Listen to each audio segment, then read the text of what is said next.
হত্যাকাণ্ডের শিকার হয়েছে তাদের ন্যায় বিচার দিতে পারেনি।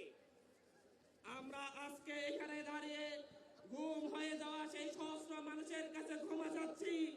ইলিয়াস আলী আমান আজমি সহ যারা গুম হয়ে দীর্ঘদিন যাবৎ যারা গুম হয়েছিলেন, আমরা আজকে এখানে আমাদের সেই দর্শিতা বোনদের স্মরণ করছি, নুসরাত তনুদের, যাদেরকে আজ পর্যন্ত ন্যায় বিচার আমরা দিতে পারিনি।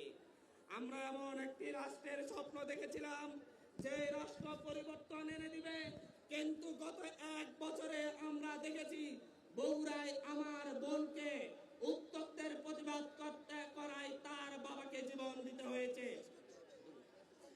আমরা এমন একটি অবস্থা দেখেছি আমাদের এই স্বাধীন রাষ্ট্রে জুলাইয়ের পরও আমাদেরকে ট্রিপল মার্ডারের মতো ঘটনা কুমিল্লার মুরাদনগরে ঘটতে দেখেছি, এবং আসামিদেরকে গ্রেপ্তার করা হলে একটি রাজনৈতিক দলের নেতারা থানা হেফাজত থেকে আসামিদেরকে ছিনিয়ে আনে। আমরা সেই 1 বছর পর আজকে আমরা 1 বছর পরে এমন অবস্থায় এসেছি, আমার শহীদ ভাই জসিমের কন্যা ধর্ষিত হয়েছে, বিচার পাইনি, আত্মহত্যা করতে হয়েছে। আমরা লজ্জিত। আমরা আজকে এমন জায়গায় এসে শুধুমাত্র একটি কথা বলবো, শিক্ষা প্রতিষ্ঠান নিরাপদ হয়ে ওঠেনি 1 বছরও। আমরা আজকে এই জায়গায় 1 বছর পরে এসে আমরা দেখেছি মিরপুরে কিভাবে আমাদের ভাইদেরকে পাথরের আঘাতে হত্যা করা হয়েছে, কিন্তু ন্যায় বিচার পাচ্ছি না। তারপরও বলছি আমরা লড়বো, এনসিপি লড়বে এই দেশের সকলের অধিকারের জন্য, ন্যায় বিচারের জন্য, মানবিক মর্যাদার জন্য এনসিপি লড়বে। আমরা বলছি, সর্বোপরি একটা কথা বলতে চাচ্ছি, আমরা দুর্বল নই, এনসিপি দুর্বল নয়।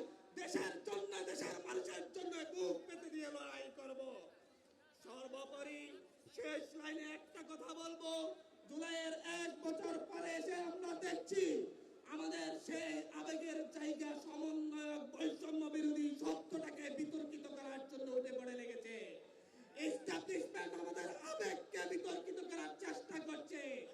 এখানে দাঁড়িয়ে আমি বলছি, আমি আব্দুল হান্নান মাসুদ, বৈষম্য বিরোধী ছাত্র আন্দোলনের সমন্বয়ক, জুলাই গণঅভ্যুত্থানের সমন্বয়ক, আমি হান্নান মাসুদ কোনো অত্যাচারীর সাথে লড়ি নাই।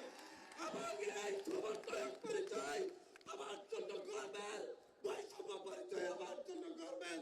যারাই বিতর্কিত